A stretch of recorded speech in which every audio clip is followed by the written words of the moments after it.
everyone, and welcome back to our channel. Let me ask you a question. Do you ever get nervous when someone asks you in English? So tell me about your family. Oh, definitely. My mind goes completely blank. I just say something really simple, like, I have a father, I have a mother. It sounds so robotic. Exactly. And you want to talk about your family in a way that feels warm and natural, right? You want to share who they really are. That is a super common problem for English learners. So how can we fix that? I want my family in English conversation to sound better. I'm so glad you asked. In this video, we are going to teach you our special building blocks method. It is perfect for making your daily English conversation sound more detailed and heartfelt. This is easy English for beginners, I promise. Building blocks. I like the sound of that. It sounds simple. It is. By the end of this video, you will be able to confidently describe your family's personalities and hobbies,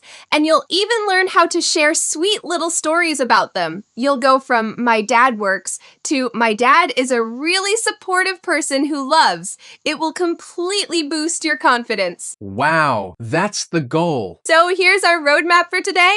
First, we'll build the foundation. These are the simple, essential sentences you absolutely need. Next, we'll expand on that foundation by adding more details and richer vocabulary. And finally, we'll refine your sentences so you can talk about your family in a way that sounds truly natural and connects with people. Foundation, expansion, refinement. Got it? I'm ready. Great. So, Ben, let's start with the absolute basics. Imagine I'm a new friend. Tell me about one person in your family. Let's start with your father. Okay, my father is Michael. That's a good start. A very clear sentence. To make it sound a little more natural when you are introducing someone, you can also say, "This is my father, Michael." Or if you're just talking about him, you can say, "Let me tell you about my father. His name is Michael." Oh, okay, this is my father, Michael. Let me try that. Let me tell you about my father. His name is Michael. Perfect. See, that already sounds friendlier. It is a simple change,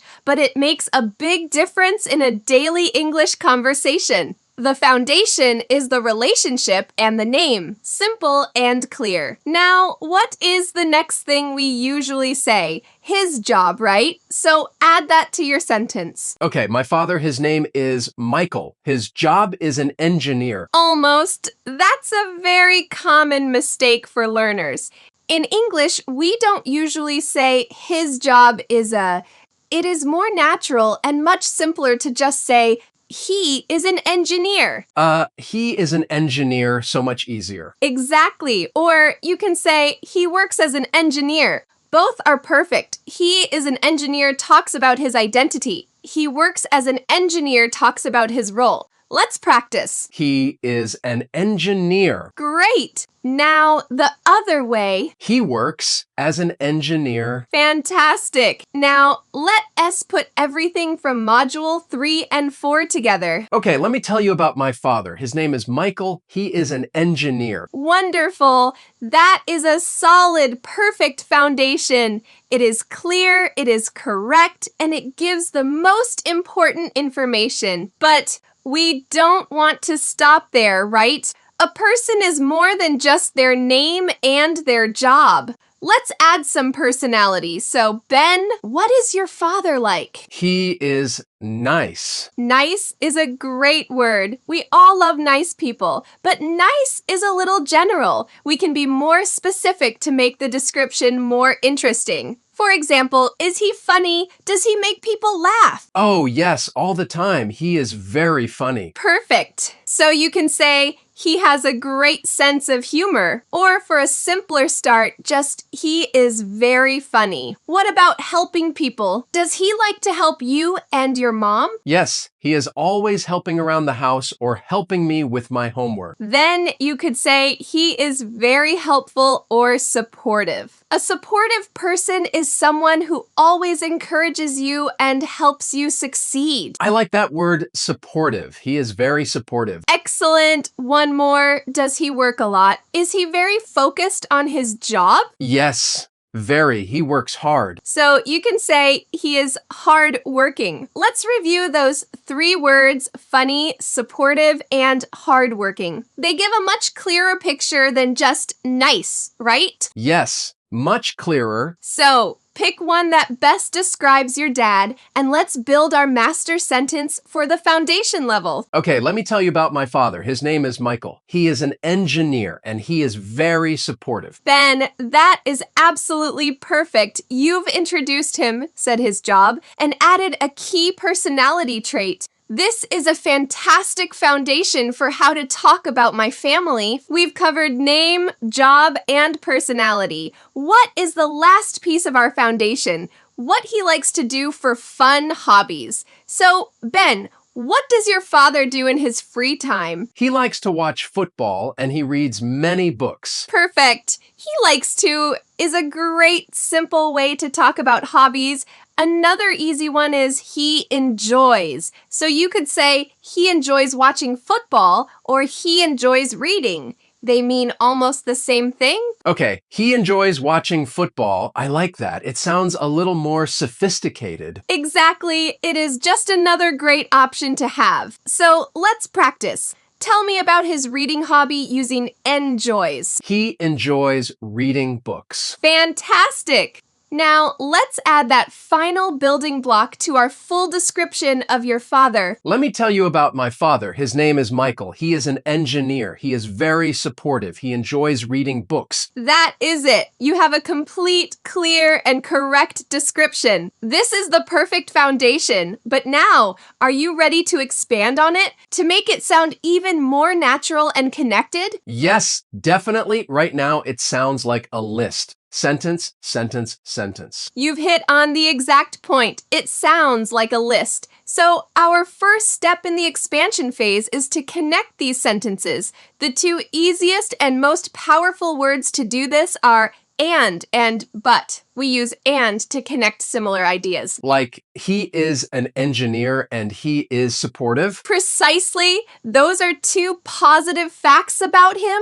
So, and works perfectly. Now, we use but to connect contrasting or different ideas. For example, he is a serious engineer at work, but he is very funny at home. A serious side and a funny side, a contrast. I get it. Exactly. So let's try to rebuild your description. Combine the job and personality using and. He is an engineer and he is very supportive. Perfect. Now, what about his hobbies? Let's say he loves being outdoors, but on rainy days he stays inside and reads. How would you connect that with but? He loves hiking, but when it rains, he enjoys reading books. Yes, that is a fantastic sentence. You are now connecting ideas, not just listing them. This is a huge step in learning how to talk about my family more fluently. Now that we can connect ideas, let's make the ideas themselves more interesting.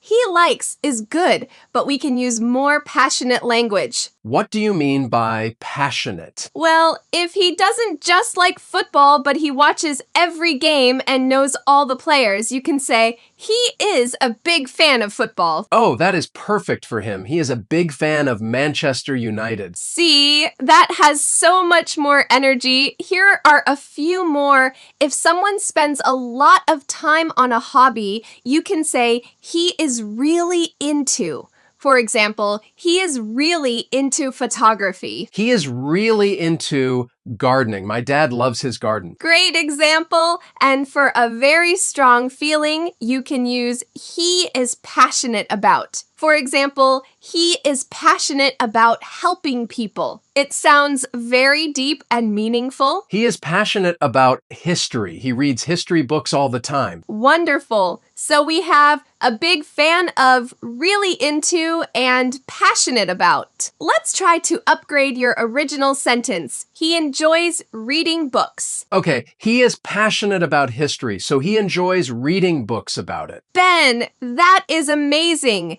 You used our new vocabulary and you connected the ideas with so. You are really getting this. Okay, time to put this into practice. Let's do a mini scenario. Imagine we just met at a coffee shop. I'll be a new friend. Ready? Ready. So, Ben, you mentioned you're from a big family. Tell me a little bit about your dad. What is he like? Well, my father's name is Michael. He works as an engineer, and he is a very supportive and hardworking person. In his free time, he is a big fan of football, but he is also really into gardening on the weekends. Wow, Ben, that was incredible. Did you feel the difference? It flowed so well. It told a little story. It didn't sound like a list at all. I did feel it. It felt much more like a real conversation. And for everyone watching, we have a question for you. What is one of your family members really into? Is it cooking, music, or maybe a sport? Let us know in the comments below. We love reading about your families. Let's keep expanding. Just like we upgraded the vocabulary for hobbies, let's learn some richer words for personality. We already learned supportive, hardworking, and has a great sense of humor. Right? What if your mother is really friendly and loves talking to people? You could say she is outgoing. Outgoing. My sister is very outgoing. She can make friends anywhere. That is the perfect way to describe it. The opposite of outgoing might be shy or reserved. Now, what if someone is very calm and doesn't get stressed easily? You can say they are laid back or easygoing. Oh, that is my mom. She is very laid back. I'm the one who is always worried, but she is always calm. A perfect description. One more. Is there someone in your family who loves trying new things, like traveling to new places or trying strange food? That person is adventurous. Adventurous. My uncle is definitely adventurous. He is always planning a new trip. Excellent. So, let's describe your mom now using our new words and a connecting word. You said she is laid back. What does she do? She is a teacher. She is very laid back, but she is also very organized and hardworking. Ben, you are a natural at this. Laid back but hardworking is a fantastic detailed description. It tells me so much about her. Okay, Ben, you're doing so well with the new vocabulary. Let's try another mini scenario. This time, it is a bit different. Imagine we are with a group of new colleagues at a team lunch. I'm going to ask you to share a little about your family. The goal is to describe two people, maybe your mom and sister, using our new connecting words and rich vocabulary. Okay, a group setting. A little more pressure. I'm ready. So, Ben, we're all sharing a bit about ourselves. Why don't you tell us about your family? Sure, I have a wonderful family. For example, my mom is a teacher, and she is one of the most laid-back people I know, but she is also incredibly organized. Then there is my sister, Sarah. She is completely different. She is very outgoing and adventurous. She's really into hiking and is always planning her next trip. Wow, Ben, that was outstanding. You didn't just list facts. You showed the contrast between your mom and sister using but and different. That is how you make a family in English conversation really engaging. Thank you. It felt good to use the word outgoing because it is perfect for my sister. And for everyone watching, notice how Ben used, for example, to start. That is a great phrase for introducing a topic in a group. It is so much smoother than just starting with "my mom is." All right, we have built a fantastic description of who our family members are. Now we move to the final layer, refinement. This is where we add the magic. We're going to talk about what your family does together. This makes your story feel alive. You mean like our family traditions or routines? Exactly. We can use simple phrases like "we always" or "on weekends, we often." For example, on weekends, we often watch a movie together. Or every summer, we always visit my grandparents. Oh, I see. Okay, let me try one. On Sundays, we often have a big family dinner. My mom cooks. That is a beautiful image. It tells me about your family's connection. Here is another powerful phrase. My dad is the one who. You use this to highlight a special role someone plays. For example, my mom is the one who always gives the best advice. I like that. Let me think. My dad is the one who taught me how to ride a bike. Yes. That is a perfect personal detail. It adds so much warmth. It is not just a fact, it is a memory. This is the key to moving from just describing your family to really sharing a part of your life. This is what makes a daily English conversation feel real. Now, as we get into more complex sentences, there are a few common mistakes we need to watch out for. I'm going to have you make one on purpose, Ben. I want you to tell me about your sister's job. Okay, my sister's job is a graphic designer. Great example. I hear this all the time. My sister job, my mother car. In English, we need to show possession using an apostrophes. So it should be my sister's. Zaub is a graphic designer. Of course, the apostrophes. So, my sister's job. Let me say the whole sentence correctly. My sister's job is a graphic designer. That is grammatically correct. But remember what we learned in Module 4. What is an even more natural way to say it? Oh, my sister is a graphic designer.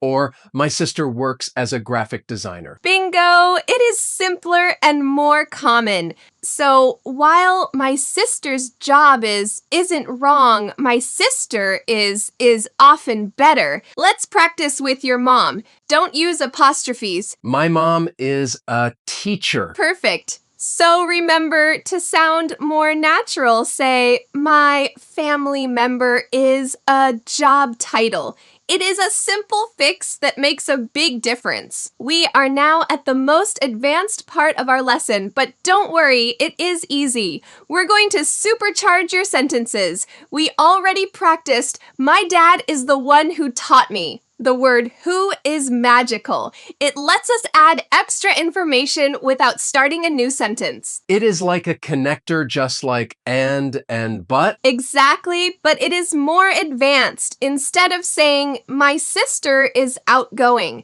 she loves meeting new people, you can combine them. My sister is an outgoing person who loves meeting new people. Wow, that is so much smoother. My sister is an outgoing person who loves meeting new people. I can feel how that sounds more fluent. Let's try it with your dad. We said he is supportive. Can you add a who clause? My dad is a supportive person who always encourages me to try my best. Yes, that is a top-tier sentence, Ben.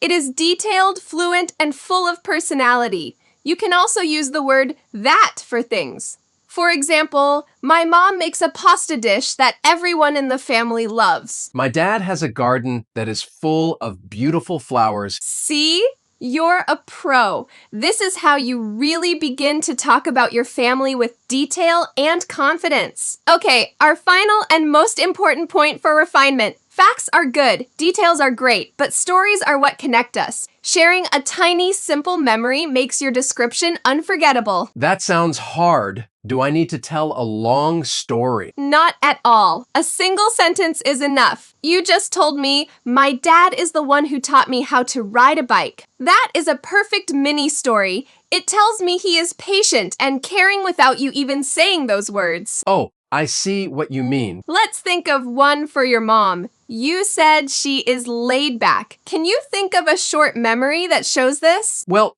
I remember one time I broke a plate and I was so scared, but she just smiled and said, "Don't worry, it is just a plate." That is the perfect story. So, in a conversation, you could say, my mom is very laid back. I remember one time I broke a plate and she wasn't angry at all. She just smiled and helped me clean up. That is the kind of person she is. I love that. It adds so much heart to the description. Exactly. It is the heart that makes the conversation memorable. And a question for you all, what is a special memory you have with a family member? It can be something small. Share it in the comments. We would be honored to read them. We've done so much work today, Ben. Before our final practice, let's quickly review the 3 layers we mastered. The goal of this video was to stop having robotic sentences and learn how to talk about my family naturally. We solved that. I feel so much more confident. It really helped to see it in 3 steps. Right. Layer 1 was the foundation. Who are they? Name, relationship, job. Layer 2 was expansion. How do we connect facts and add rich vocabulary? Using and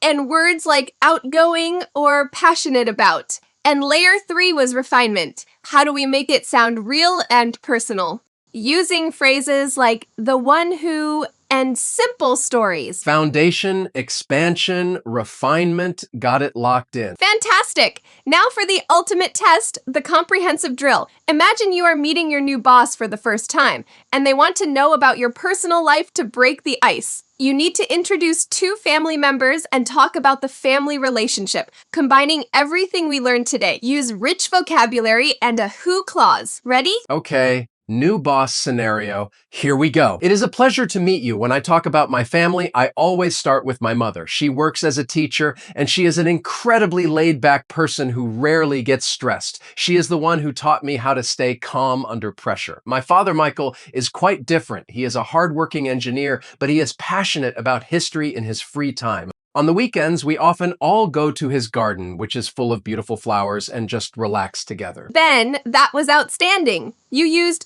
who, but hardworking, laid back, passionate about, and you included a family interaction. We often go to his garden. That is exactly how to talk about my family in English naturally and professionally. You moved beyond easy English for beginners and into fluent conversation. I can't believe I just said all that. Thank you. Our pleasure. We hope everyone at home feels as confident as Ben does right now. You now have the tools to give a detailed, warm, and engaging description of your family. Remember that engagement question we asked? We want you to use all your new skills for our micro assignment. What is the assignment? Your task is to pick one person in your family and write a short 2-sentence description about them, making sure to use a rich adjective like adventurous or supportive and one connecting word or who. That is a great task. It forces us to use the new skills. Exactly. Write it in the comments below. Let us know who you're talking about and what you learned today. If this lesson helped you transform your simple sentences into something descriptive and fluent, please hit that like button. It really helps other learners find our content. And if you want more lessons that turn confusing English into confident, real-life conversation, make sure you subscribe. We are constantly building new lessons to help you achieve fluency in daily English conversation. We read every single comment, so tell us about your family. Check out our next video right here, and we'll see you next time. Bye, everyone.